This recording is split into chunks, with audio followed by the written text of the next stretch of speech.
Cristiano Ronaldo. The name itself is a legacy.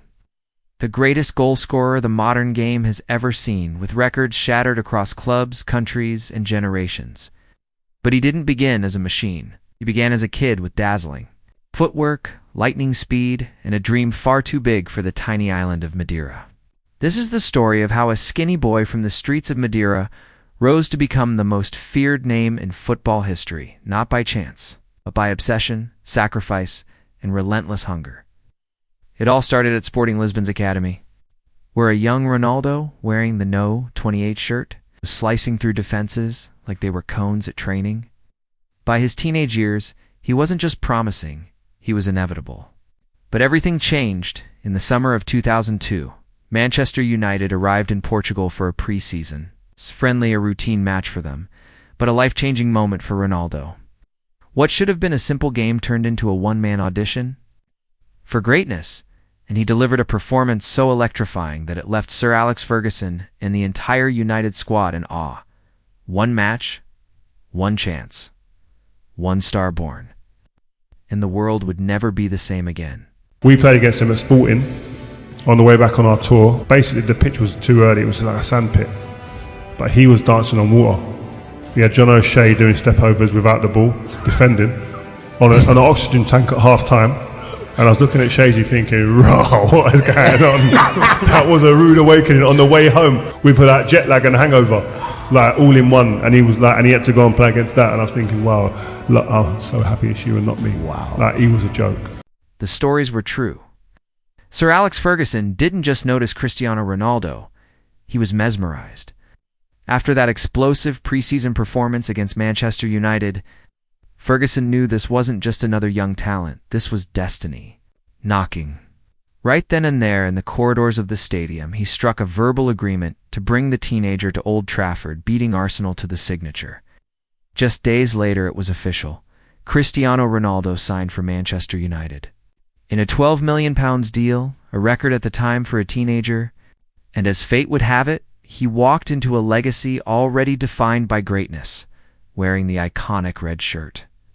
Playing in the shadows of legends, Ronaldo was electric from the start. Positioned on the right side of midfield in United's rigid 4-5-1 system, he brought chaos to Premier League fullbacks, dazzling them with his stepovers, burners of pace, and circus act dribbles.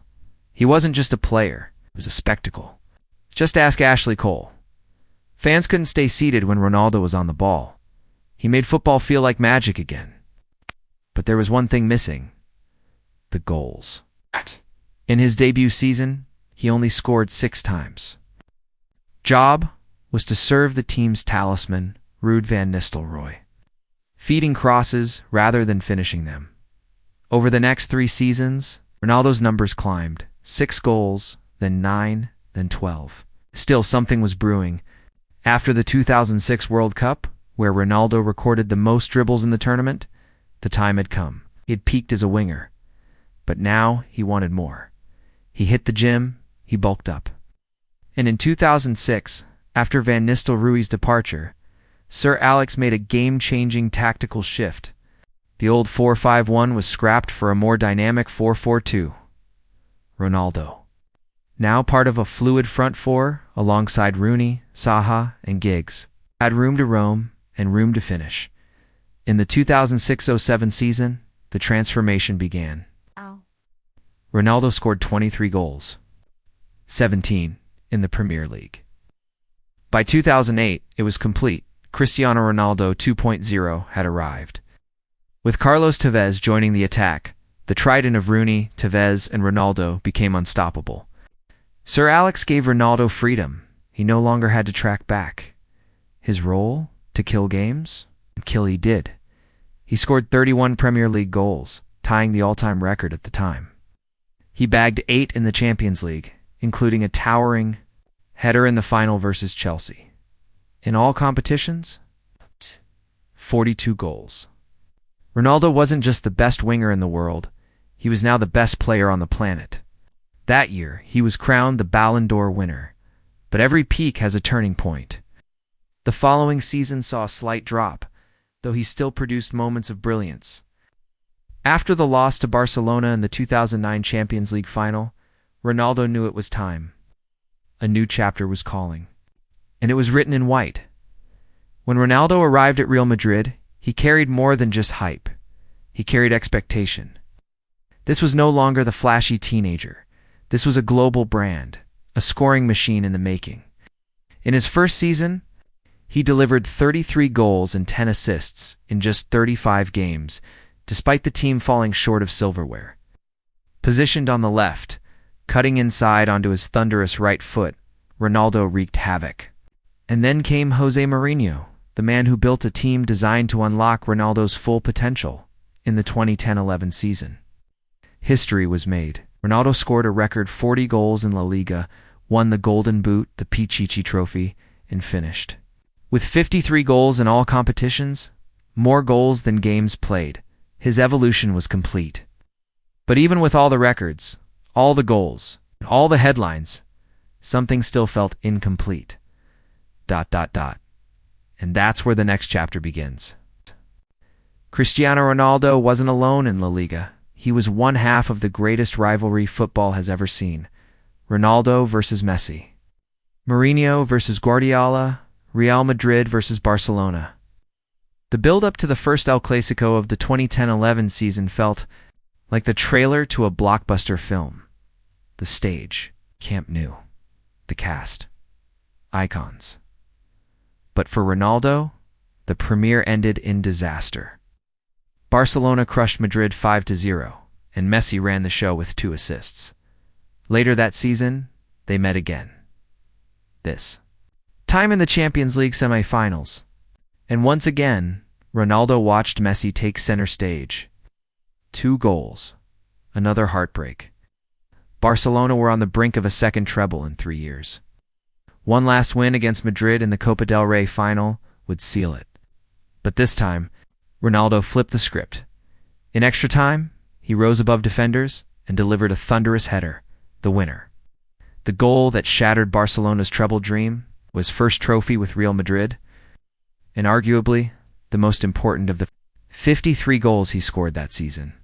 The 2011-12 season belonged to Messi in headlines. 91 goals in a single calendar year.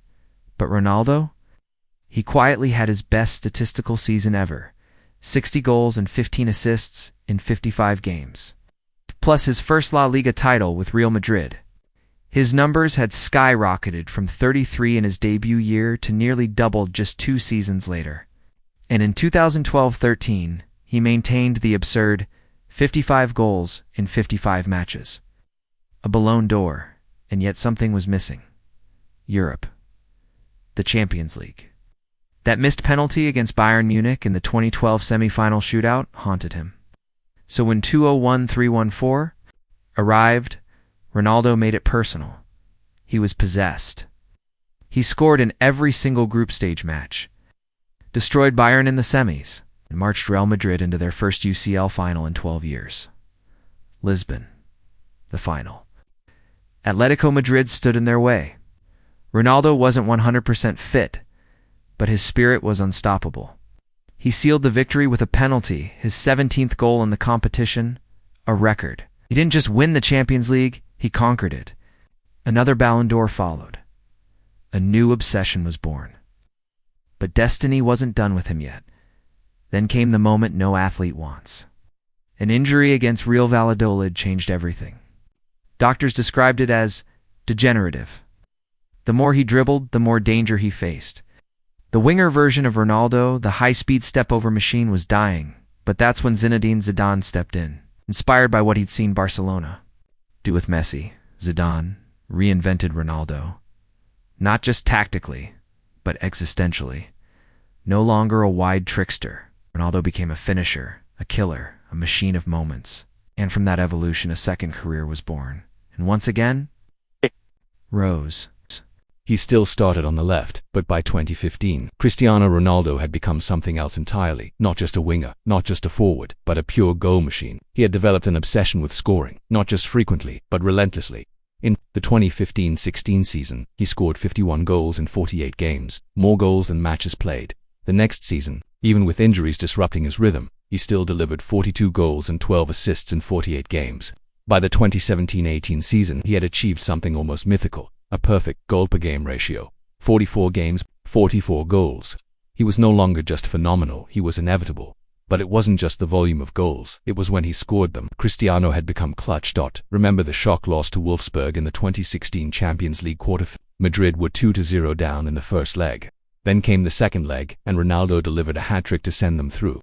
A solo rescue mission. In 2016-17 it was déjà vu on a higher level. He scored back-to-back hat-tricks against Bayern Munich in the quarterfinals and Atletico Madrid in the semifinals. He had only scored 2 goals in the group stages. He finished the campaign as top scorer in the tournament. The following season, in 2017-18, he did it again. Against Juventus he pulled off one of the greatest goals in Champions League history, a gravity-defying bicycle kick at age 33. Even Juventus fans stood and applauded, and yet, just when it seemed Juventus might pull off the comeback in the second leg, leveling the score 3-3 on aggregate, who stepped up in the dying minutes? Cristiano Ronaldo. Penalty pressure, cold-blooded, he sent Real Madrid through again, that same campaign. He scored in every single group stage game, a record. By now, he had won back-to-back Ballon d'Ors in 2016 and 2017, but none of it meant more than 2016. Even after suffering an injury in the final, Ronaldo captained Portugal to their first-ever international trophy. Euro 2016, he wasn't on the pitch when the final whistle blew, but his voice led them, his passion drove them, his dream lifted them. He called it the greatest night of his life. And still, he wanted more. At 33 years old, most players think of retirement. Cristiano thought of reinvention. In 2018, he made the boldest move yet. A €100 million transfer to Juventus, his mission. To conquer Italy and bring the Champions League to Turin.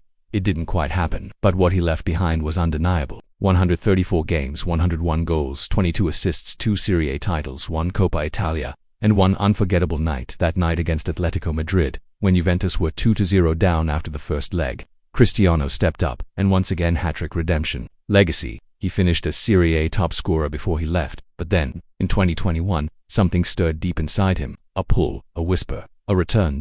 And with it came one of the most iconic lines in commentary history: Madrid-Turin, and now Manchester again. 12 years later, Ronaldo returned to Manchester United, the club where his legend began, and he still had something to prove. In his first season back, he scored 24 goals in all competitions, 18 in the Premier League, hat-tricks against Tottenham and Norwich, 6 goals in 7 Champions League matches. But the dream quickly unraveled. Behind the scenes, the club was fractured. The team was directionless. Ronaldo's return, as magical as it began, slowly soured. By the end of 2022, he had left Europe behind for good. Now at Al Nassr he stands as a man with nothing left to prove. 5 Champions League titles, 5 Ballon d'Ors, 3 European Golden Boots, over 100 goals for Manchester United. Real Madrid and Juventus, all-time top scorer in the UEFA Champions League, Nations League winner in 2019. 136 international goals for Portugal, the most by any player, 936 career goals, and still counting.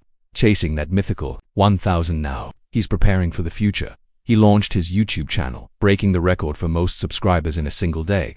Brand deals, lifestyle ventures, and global influence follow him.